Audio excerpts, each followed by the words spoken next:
Detrás de las puertas cerradas del palacio, lejos del resplandor incesante de los fotógrafos y de los oídos siempre atentos de los asistentes reales, se desarrolló una reunión que casi nadie imaginaba posible, y mucho menos supo que estaba teniendo lugar. No estaba programada, no fue anunciada.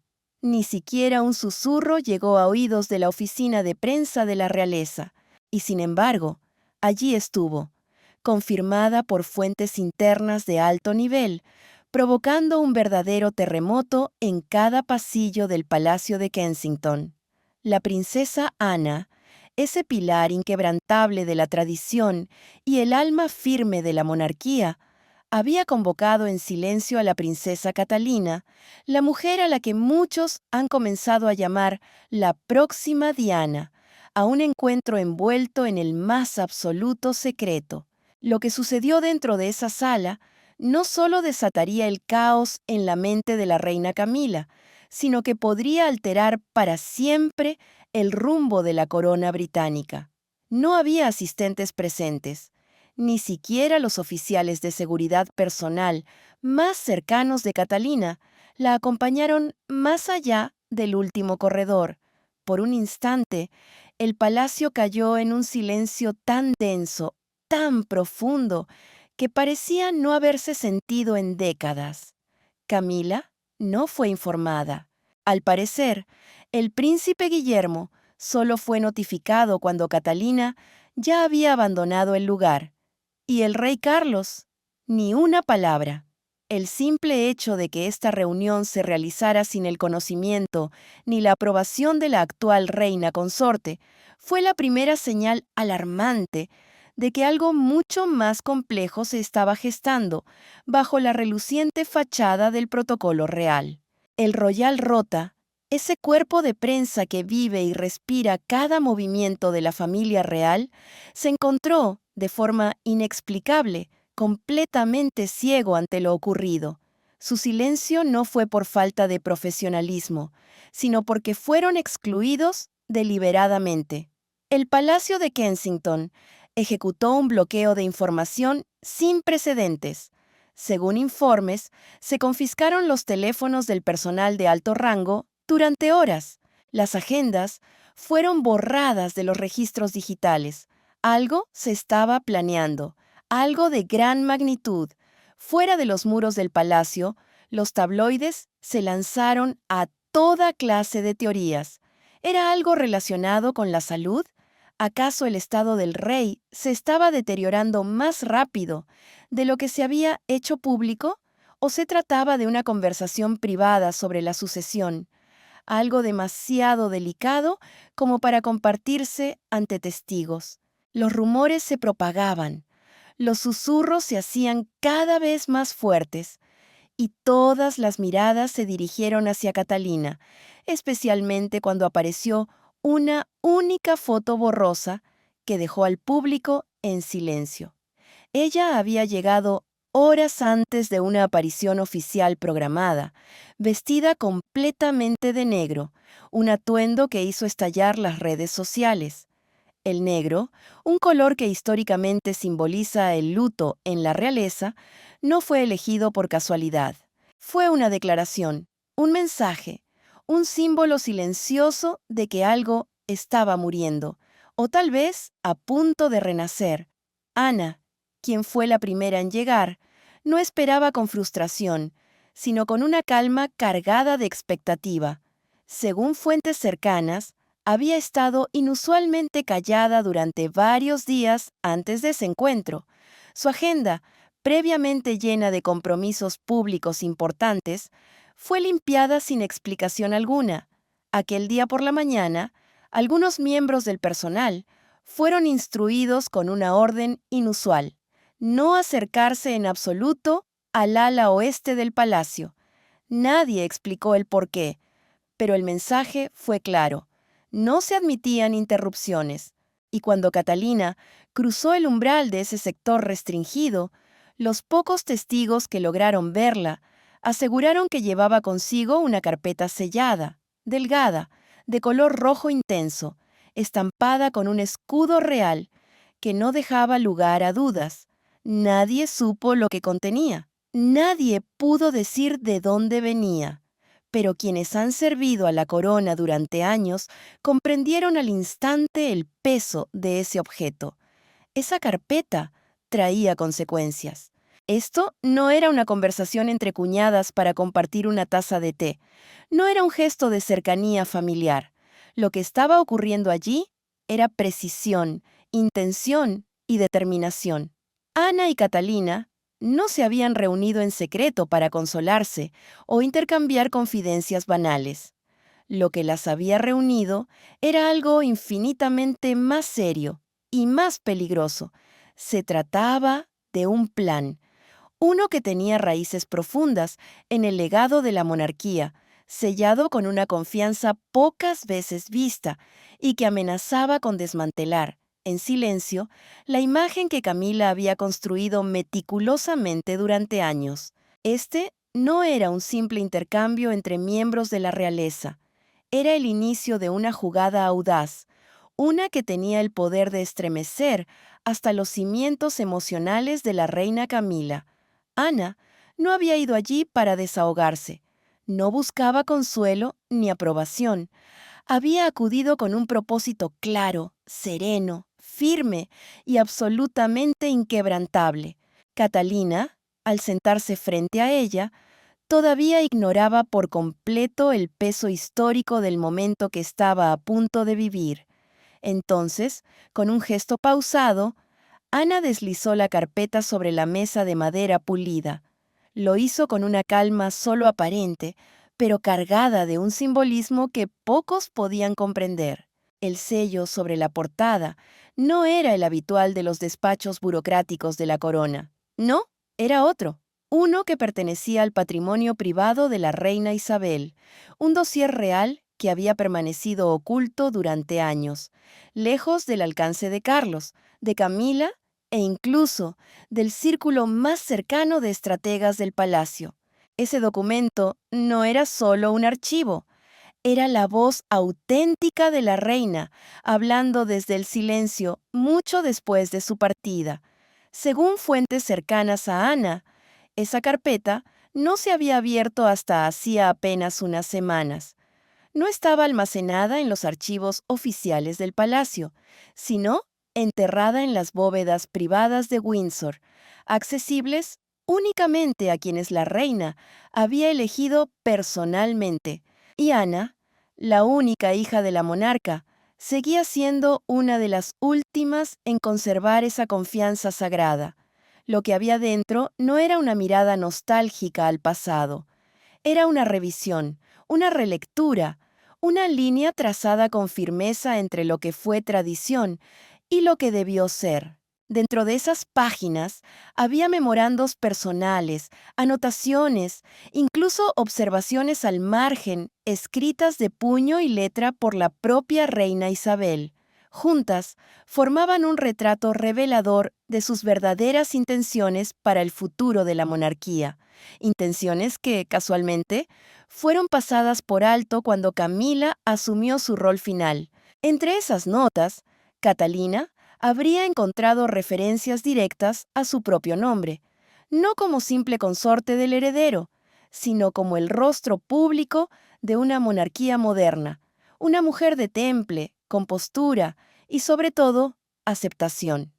Isabel ya había percibido, mucho antes de su muerte, ese cambio sutil pero poderoso en la lealtad del pueblo.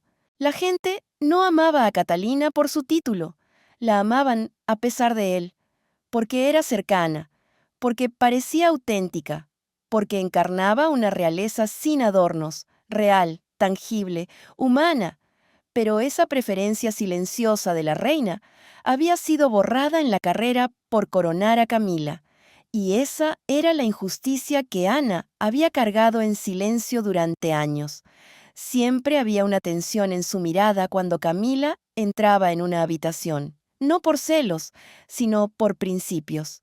Ana nunca olvidó los escándalos, el caos, las disculpas murmuradas tras puertas cerradas. El ascenso de Camila no fue ganado, fue permitido.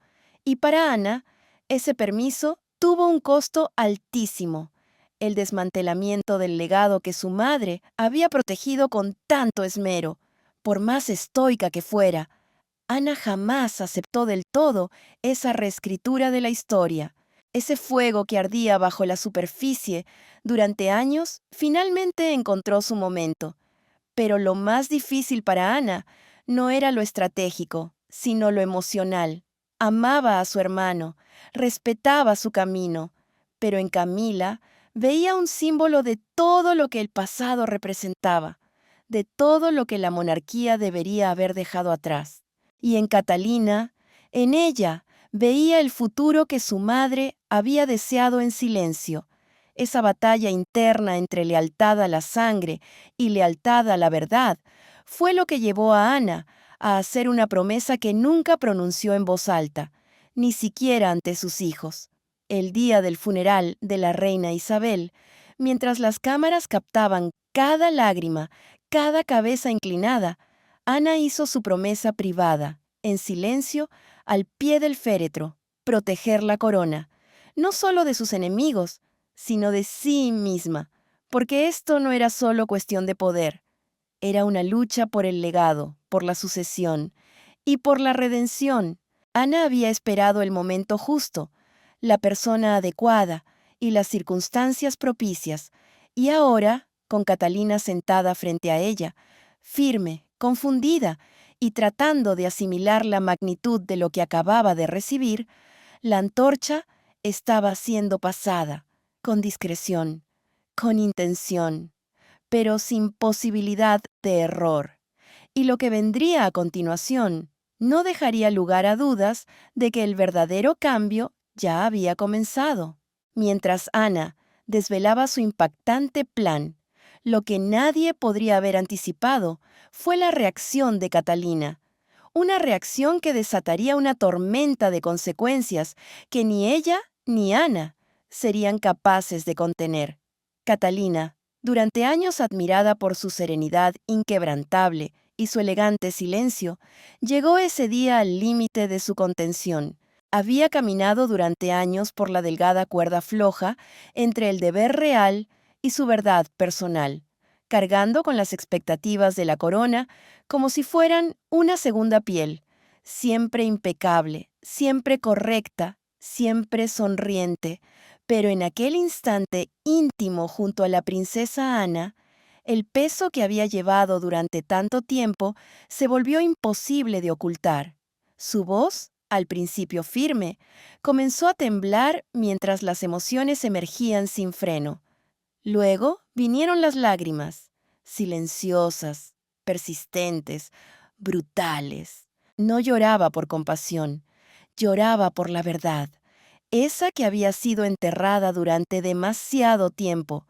Y ahora, frente a la única integrante de la familia real que realmente entendía lo que significaba cargar con esa corona sin voz, Catalina se permitió quebrarse.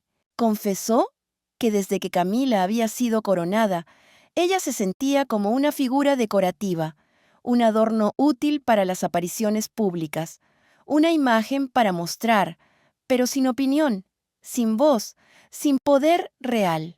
Mientras Camila tejía su influencia tras las puertas cerradas del palacio, Catalina había sido relegada a sonreír, saludar, asentir con la cabeza. Cada uno de sus gestos era analizado al detalle, cada opinión disuadida o ignorada. Su rol se había convertido en algo puramente ceremonial, vacío de propósito, carente de sustancia, y lo más doloroso, su cercanía al poder solo le permitía observar decisiones con las que no estaba de acuerdo, sin poder detenerlas. No era que ambicionara el trono. Lo que le rompía el alma era ver en lo que ese trono se había convertido, algo que la difunta Diana jamás habría reconocido como suyo. Y eso, por encima de todo, era lo que más la devastaba. Con la voz ahogada por la emoción, Catalina reveló temores que jamás había pronunciado en voz alta, ni siquiera frente a Guillermo, ni ante su propia familia. ¿Qué futuro le esperaba a la princesa Charlotte? estaban moldeando a su hija para un destino forjado entre sombras y compromisos vacíos? ¿Sería heredera no del espíritu de Diana, sino de una institución que había cambiado autenticidad por apariencias? Su pesadilla no era perder un título, era perder el alma de la monarquía, el sentido de propósito, la esperanza de que algún día las mujeres de la familia real pudieran tener algo más que un rol simbólico. Habló del agotador esfuerzo por mantener siempre la fachada perfecta, de la presión constante por no salirse del molde. Me han dicho que sonría cuando lo único que quiero es gritar, confesó. Me han obligado a callar incluso cuando veía injusticias delante de mí. Decían que era por el bien de la institución. Pero, ¿y las personas que viven dentro de ella? ¿Qué hay de mí?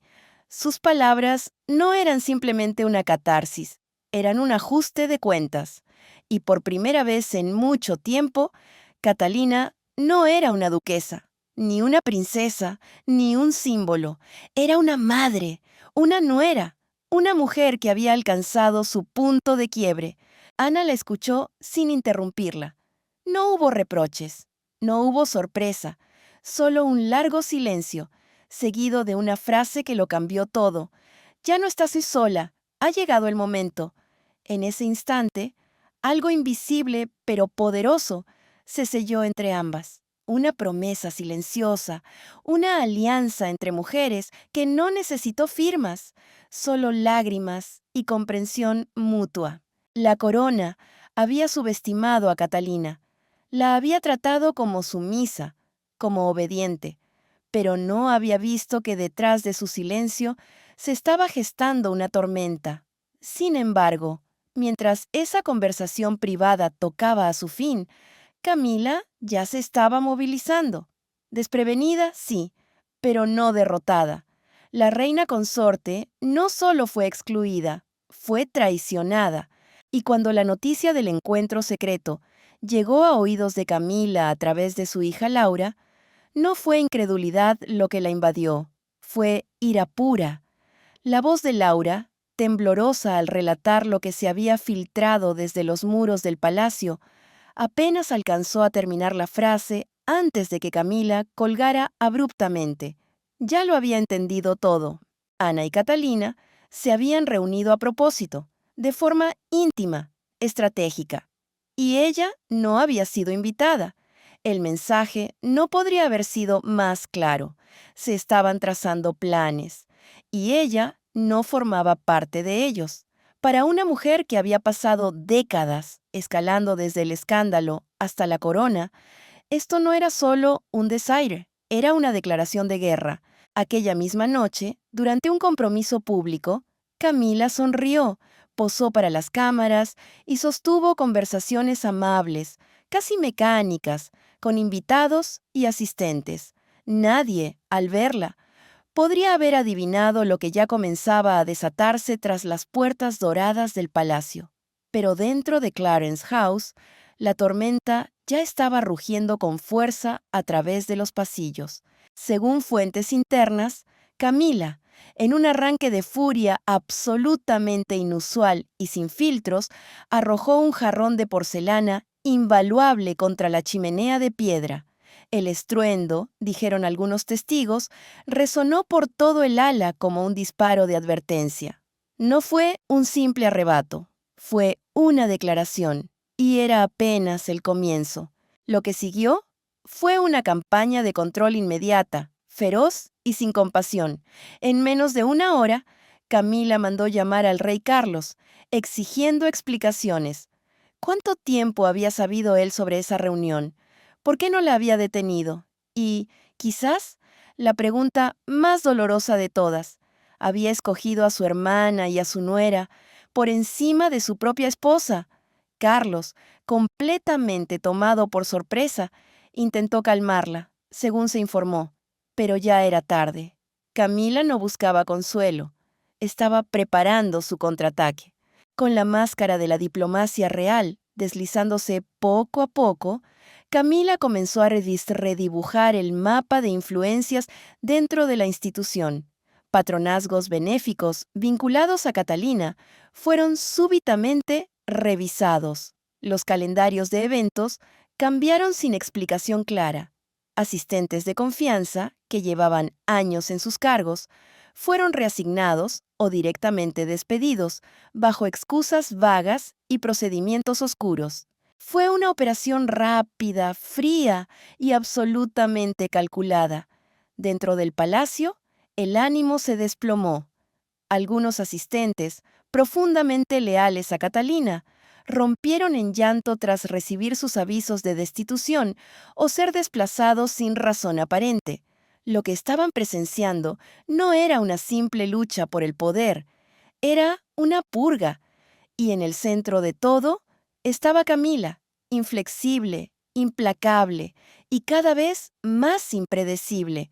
Pero ella sabía que no bastaba con ejercer poder desde las sombras. Si quería recuperar el control del relato, tenía que golpear donde más dolía, la opinión pública. Y así comenzó la planificación de una ofensiva mediática audaz y estratégica. Camila ordenó a sus asesores más cercanos redactar argumentos y mensajes clave. Filtraciones cuidadosamente dirigidas comenzaron a llegar a periodistas afines. Pronto, ciertos tabloides comenzaron a insinuar que Catalina era ambiciosa, emocionalmente frágil, incluso manipuladora.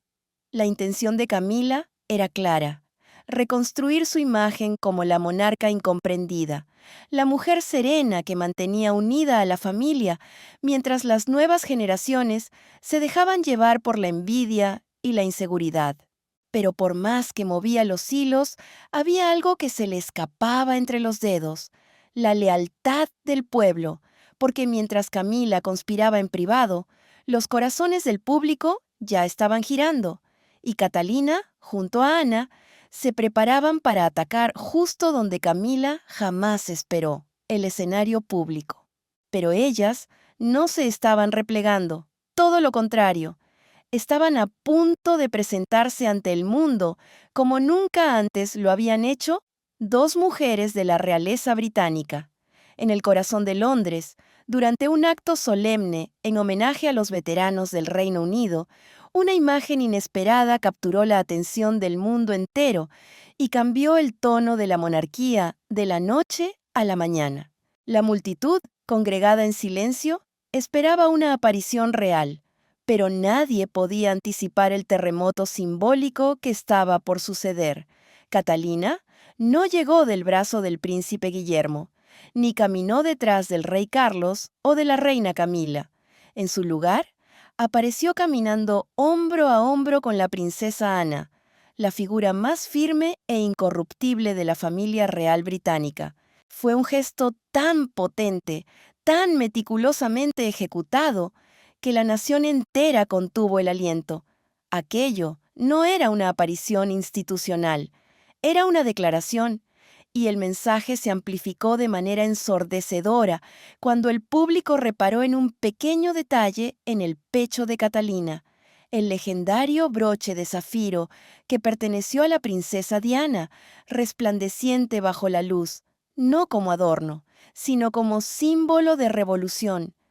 En el instante en que las cámaras captaron la joya, las especulaciones estallaron en un frenesí mediático total.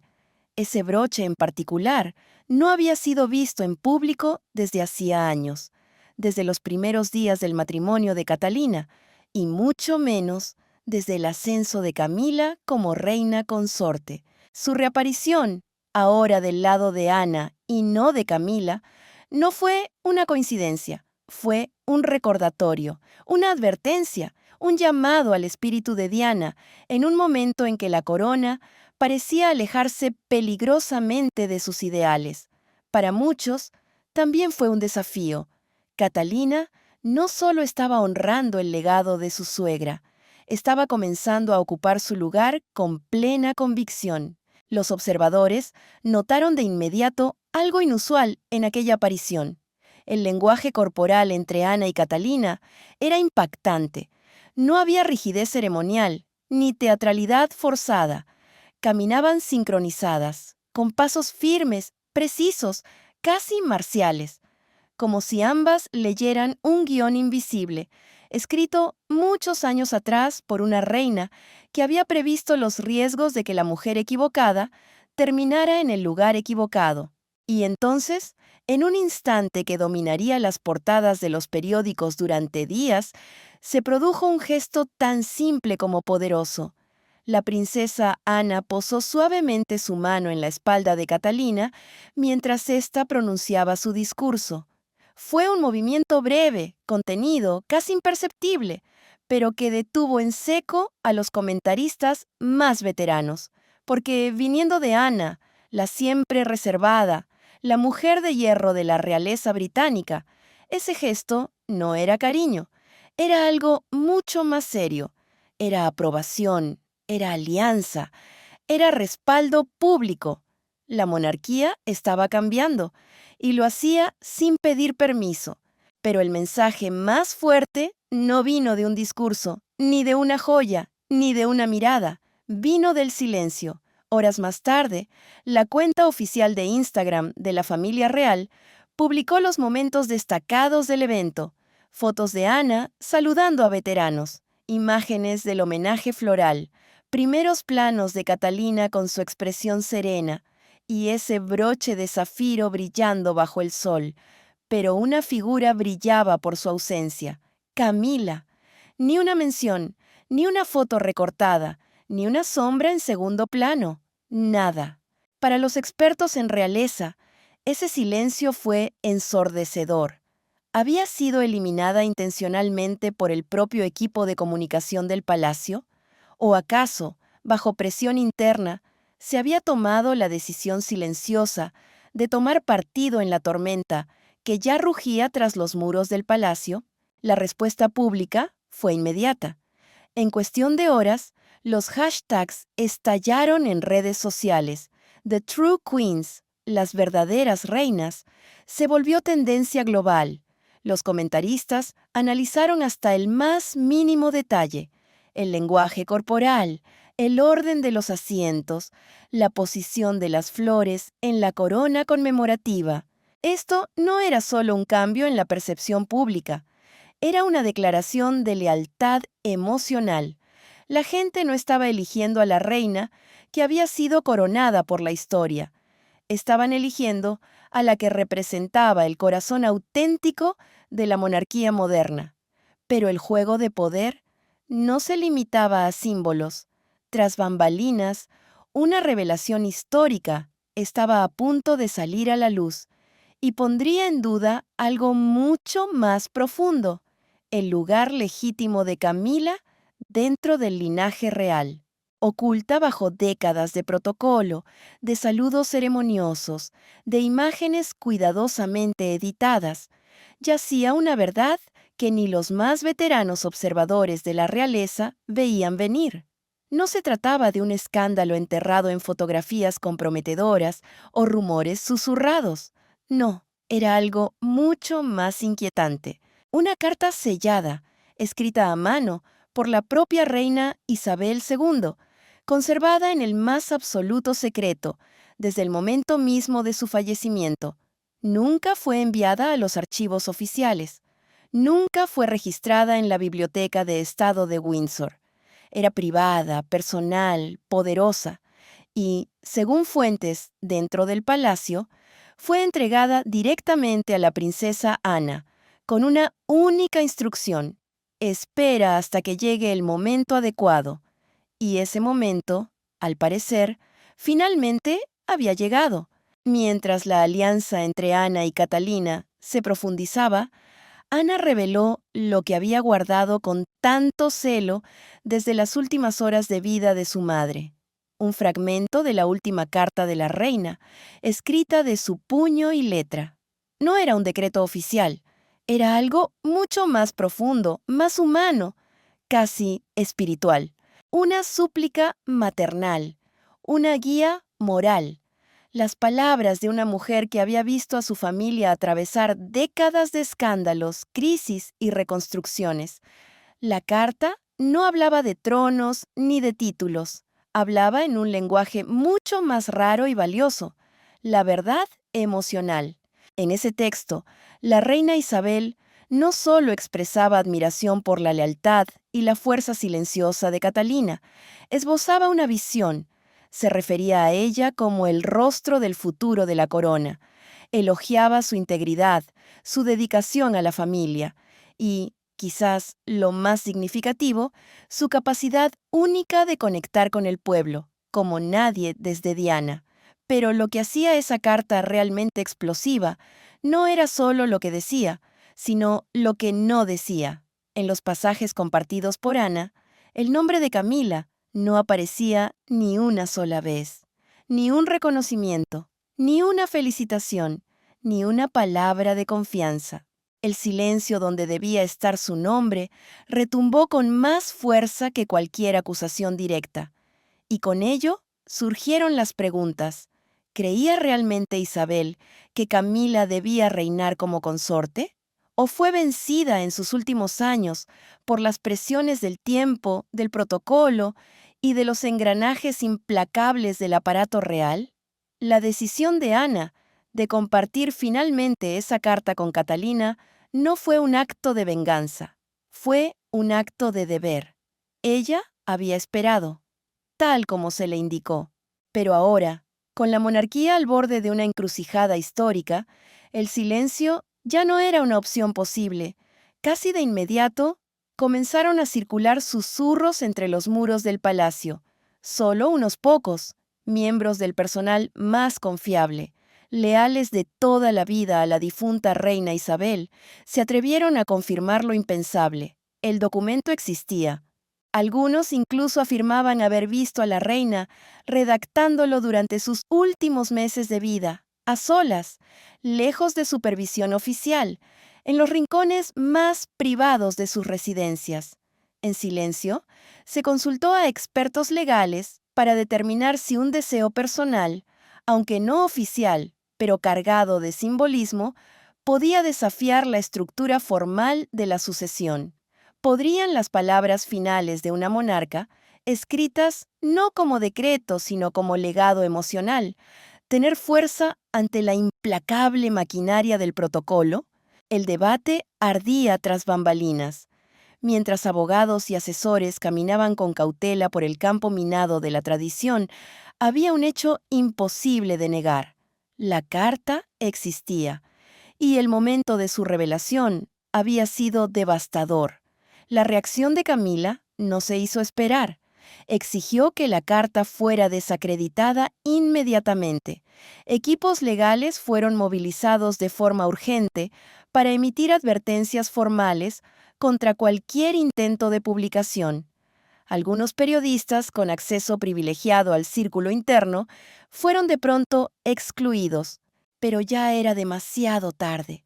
Demasiadas personas la habían leído, demasiadas bocas la habían susurrado.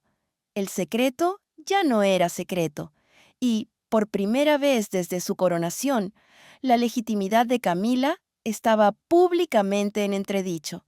El silencio de la carta de la reina se convirtió en un grito, un eco que resonaba con fuerza por los pasillos del Parlamento, por las portadas de la prensa y en el alma dividida del pueblo británico.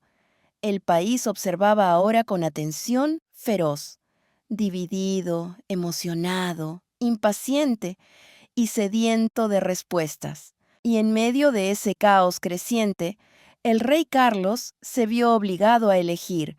Para un hombre que esperó durante 70 años para llevar la corona, había llegado finalmente su hora de la verdad. Carlos, el heredero paciente, el eterno aprendiz del trono, se encontraba de pronto frente a una decisión que jamás había ensayado. Una decisión que no estaba dictada por el deber ni el protocolo, sino por algo mucho más doloroso, la sangre y la traición. Cuando el mensaje de Ana llegó, fue directo, sin rodeos. Ven a Sandringham solo, sin Camila. Y no como rey, sino como hermano, como hijo, como guardián de una promesa que se desmoronaba. Carlos llegó en silencio, Pero el silencio entre él y Ana no duró mucho. La sala no vibraba con formalidades reales, sino con una urgencia cruda, sin adornos. Ana no dio rodeos. Colocó la última carta de la reina sobre la mesa. Sus palabras ya eran conocidas por Carlos, pero ahora estaban allí, sobre el papel, frente a él, acompañadas por consecuencias que ya no podía seguir esquivando. Su voz era firme, sus ojos no parpadearon. Exigió que honrara los deseos de su madre, no solo como monarca, sino como el hijo primogénito que era. La reina, le recordó Ana, había confiado en él para llevar la corona, pero a ella le confió la verdad. Y ahora, esa verdad estaba en conflicto con la mujer por la que Carlos había sacrificado tanto, Camila. Carlos escuchó, primero a la defensiva, luego en silencio, finalmente agotado. A medida que Ana hablaba, el peso de toda una vida de compromisos y concesiones se le vino encima. Destellos de su última conversación con Isabel comenzaron a invadir su mente. Ella había hablado despacio, con la voz débil pero directa. Preserva el legado, Carlos. Preserva la confianza del pueblo. Deja que el pasado descanse y permite que el futuro se eleve. Él asintió. Dijo que comprendía. Pero ahora, bajo la luz implacable de la realidad, entendía que había roto esa promesa el día que Camila fue coronada a su lado. Amaba a Camila. Eso jamás estuvo en duda. Pero ahora comprendía que el amor, por sí solo, no había asegurado su reinado. Fue la lealtad del pueblo, la confianza del parlamento y el contrato silencioso entre la corona y la nación lo que le había elevado.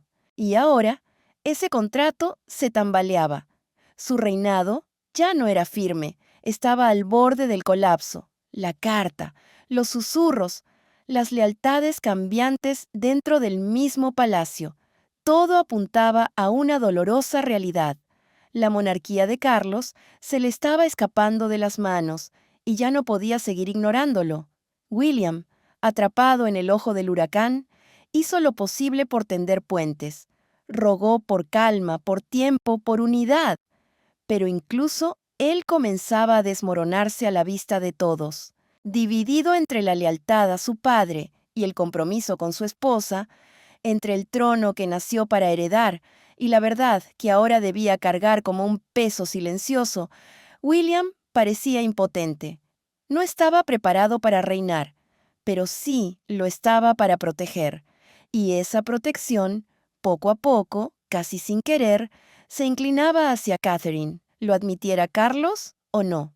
Carlos, por su parte, dijo muy poco al final de aquella reunión. No tomó decisiones. No emitió órdenes, solo exhaló profundamente, desvió la mirada hacia el suelo y pronunció una frase que dejó a todos con una sensación de inquietud. Esto ya es más grande que yo. Los ayudantes del palacio que lo vieron después lo describieron como envejecido, derrotado y por primera vez claramente perdido. El rey se había reducido a un hombre atrapado entre el legado de una madre, el amor de una esposa y el peso de una nación que se le revelaba lentamente. Y mientras la corona tambaleaba, Camila preparaba su jugada final, una entrevista televisiva que podría salvar su legado o destruirlo por completo. Se sentó bajo las luces brillantes del estudio, sabiendo que el mundo entero la observaba. Una reina temblorosa, con todo por perder. Para Camila, esto no era un espectáculo, era una cuestión de supervivencia. Todos sus asesores se lo habían desaconsejado. El equipo de comunicación del palacio le suplicó que lo reconsiderara, pero Camila ya estaba harta de que otros hablaran por ella. Esta era su última oportunidad de reescribir la historia, de rescatar su imagen antes de que se le escapara por completo de las manos. Y así, por primera vez desde su coronación, aceptó una entrevista en solitario, sin el rey a su lado, sin el escudo protector de la familia real, solo ella, y la nación que, según creía, la había malinterpretado desde el principio. La BBC obtuvo la exclusiva, una hora cuidadosamente diseñada para mostrar el lado humano de una mujer que, durante décadas, había sido retratada como la villana. Camila, vestida de forma sencilla, habló con voz suave, aunque se notaba una tensión contenida en cada palabra. Desde el inicio, negó cualquier participación en las intrigas internas del palacio. Insistió en que no sabía nada sobre los cambios de personal, que no tuvo parte en los rumores que buscaban desacreditar a Catherine, ni en la forma en que la última carta de la reina fue silenciada. Me han culpado de todo, incluso de cosas que ni siquiera sabía que habían ocurrido, dijo, visiblemente esforzándose por contener la emoción. Nunca formé parte del juego. Siempre solo intenté existir dentro de él. Y entonces, la entrevista dio un giro más íntimo. La voz de Camila se quebró al mencionar a Diana, no desde la rivalidad, sino desde la sombra persistente que, según ella, nunca la había abandonado. La gente piensa que llegué a esta vida y tomé algo que no era mío, pero la verdad es que nunca quise ser reina, nunca perseguí la corona, solo quería paz, y de alguna manera terminé convertida en el blanco de 1000 flechas. Las lágrimas, fueran sinceras o calculadas, comenzaron a fluir mientras relataba los años de burla, los titulares crueles, las cartas de odio, las portadas manipuladas digitalmente que la habían perseguido desde la muerte de Diana, hasta el día en que se paró junto a Carlos con una corona sobre su cabeza. La respuesta del público fue inmediata y profundamente dividida. Algunos espectadores vieron vulnerabilidad, vieron a una mujer que por fin salía de las sombras tras haber sido injustamente caricaturizada durante años.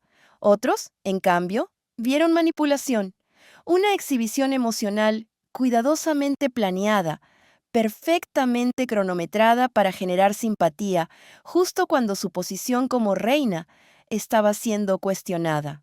El aparato de relaciones públicas de la corona amplificó la reacción más favorable. Compartieron clips de sus momentos más emotivos, retratándola como la matriarca incomprendida, tratando de mantener unida a una familia rota, pero ninguna lágrima podía borrar lo que ya había germinado en la mente del pueblo, que la reina que les pidieron aceptar ahora parecía aferrarse al título, más que defenderlo con legitimidad. Dentro del palacio, las reacciones fueron discretas, pero elocuentes. Ana, según se informó, vio la entrevista sin emitir comentario alguno. Catherine, de acuerdo con fuentes cercanas, ni siquiera la vio. Ninguna de las dos ofreció declaraciones públicas, y ese silencio, calculado, deliberado y sereno, habló más alto que cualquier transmisión. Para ellas, la batalla no era de imagen, era una batalla por la verdad, y ningún número de lágrimas podía alterar lo que ambas sabían profundamente en sus corazones. Camila había lanzado su apuesta final, justo cuando parecía que la tormenta había pasado para Camila. Cuando las entrevistas se habían emitido, los titulares empezaban a suavizarse y el palacio recuperaba su ritmo habitual. Una sola línea de texto electrónica lo echó todo abajo. Un email, uno solo, y no venía de un periodista, ni de un asistente real descontento, ni de ningún miembro del personal. Venía de su propia familia. La traición, esta vez, no llegó desde fuera de los muros del palacio, sino desde su propia sangre. La autora del mensaje era alguien que hasta entonces había permanecido cuidadosamente alejada del foco mediático, la nieta de Camila. Protegida durante años, sin ninguna participación aparente en los asuntos reales, había iniciado en silencio una conversación con el editor de un tabloide británico. Y el contenido de esos mensajes fue simplemente devastador. No eran comentarios sueltos ni rumores inocentes. Eran planes, fríos, calculados, estrategias diseñadas para desprestigiar a Catherine, presentándola como una mujer manipuladora, inestable e indigna de la confianza del público. Los correos fueron descubiertos por un técnico del Departamento de Informática del Palacio durante una auditoría rutinaria en los servidores, y lo que comenzó como un murmullo en los pasillos de Clarence House se convirtió rápidamente en un escándalo imposible de contener. Los empleados quedaron paralizados. Incluso los miembros más experimentados del entorno real, acostumbrados a filtraciones y maniobras encubiertas, no podían creer lo que leían. Los mensajes incluían cronogramas, titulares falsos en borrador e incluso pagos discutidos con códigos en clave. No fue un error, fue una campaña diseñada con precisión escalofriante y una intención perturbadora. Cuando Camila fue confrontada con las pruebas, dicen que al principio no pudo articular palabra. Luego vino la negación. Aseguró no saber nada, que nunca estuvo involucrada, que jamás habría tenido motivo para perjudicar a Catherine. Pero ninguna explicación fue suficiente, porque el apellido implicado era el suyo, era su linaje, su herencia, su legado, y tanto para la opinión pública como para muchos dentro del mismo palacio, eso bastaba. El rey Carlos, ya emocionalmente agotado tras semanas de tensión constante, llegó al límite. Según fuentes cercanas, se le vio llorar en privado tras leer el historial completo de correos electrónicos. No gritó, no culpó, solo dio una orden, efectiva de inmediato. Toda la familia de Camila, cada miembro unido a ella por sangre o matrimonio, sería despojada de sus roles públicos, apariciones oficiales y privilegios reales. No fue un anuncio público, fue un decreto silencioso, pero el impacto dentro de la monarquía fue sísmico. Esto no fue un gesto simbólico, fue un exilio, emitido por el mismo hombre que, años atrás, había arriesgado todo por amor a Camila. La decisión fue definitiva y fue profundamente personal. Días después, durante la tradicional celebración del Día de los Fundadores en el palacio, Catherine y la princesa Ana aparecieron juntas en el emblemático balcón, de pie, hombro con hombro, firmes. Abajo, una multitud rugía en aplausos atronadores y Camila simplemente no estaba. Nadie explicó su ausencia. No hizo falta. El pueblo ya había tomado su decisión. El apoyo a Catherine se disparó como nunca antes. Las redes sociales se llenaron de imágenes de ella junto a Ana, celebradas por millones como la verdadera reina del pueblo. Para muchos, la monarquía había recuperado finalmente su brújula moral. Una brújula que no se encuentra en la corona, que se lleva en la cabeza, sino en el valor que se lleva dentro del corazón. Y mientras la familia real intenta reagruparse, una cosa ha quedado clara. La alianza entre la princesa Ana y Catherine no solo sacudió los cimientos del palacio, redefinió el futuro entero de la monarquía. ¿Y tú, qué opinas de esta historia? ¿Crees que la reacción de Carlos fue justa? Déjanos tus pensamientos en los comentarios. No olvides darle like al video y suscribirte al canal para no perderte los próximos capítulos.